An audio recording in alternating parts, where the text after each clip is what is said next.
एक गांव में सीता नाम की एक गाय रहती थी। वो देखने में बहुत ही सुंदर थी।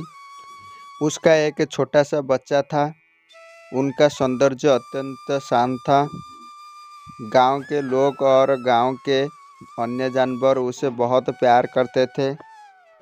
वो सबके साथ प्रेम और स्नेह से रहते थे। एक दिन सीता चरने के लिए वन में गई। तभी उसके सामने से एक बाघ आया।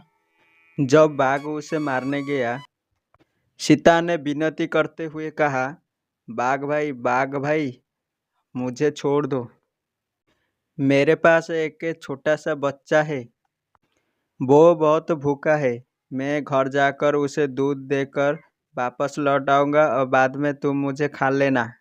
यही बात सुनकर बाघ जोर से मुस्कुरा और उसने कहा, क्या तुम मुझे मूर्ख समझ रहा हो? कोई भी अपने जीवन के लिए नहीं डरता, ये जानते हुए कि वो मरने के लिए आगे आएगा। जो शिकार मुझे मिल गया उसे मैं नहीं छोड़ूंगा। लेकिन सीता ने बाघ से बहुत ही विनती की और कहा, मैं आपसे वादा कर रहा हूँ बाघ भाई, मैं अपने बच्चे को दूध पिलाऊंगी और फिर बाद में लौट आऊंगी। तुम मुझे खा लेना। बाघ को बड़ा सदमा लगा और उसने सीता को छोड़ दिया। सीता तुरंत दौड़कर अपने बच्चे के पास गई और उसे दूध पिलाया और उससे बहुत ही बात करी और उसे को बताया। सीता ने बछड़े को कहा कि वो किसी से नुकसान नहीं पहुंचाओगे। मैं सबके साथ रहूँगा, हमेशा सच बोलूँगा। सीता बाघ की गुफा में गई। सीता को देखकर बाघ आश्चर्यचकित रहा। बाघ को एहसास हुआ कि सीता अपने जीवन में अधिक शब्दों को महत्व देती है। बाघ सीता को छोड़ दिया। इसी से हमको पता चलता है कि जो जीवन में सच बोलता है वो मृत्यु मुख से जीवित हो जाती है। एक जंगल में एक हिरन घास खा रहा था।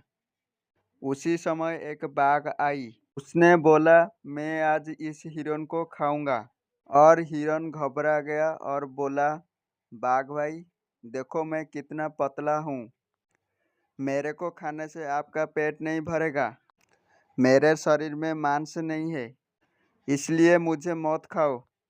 तभी बाघ ने सोचा, इसे खाने से मेरा पेट नहीं भरेगा। उसी समय हिरन ने एक उपाय दी।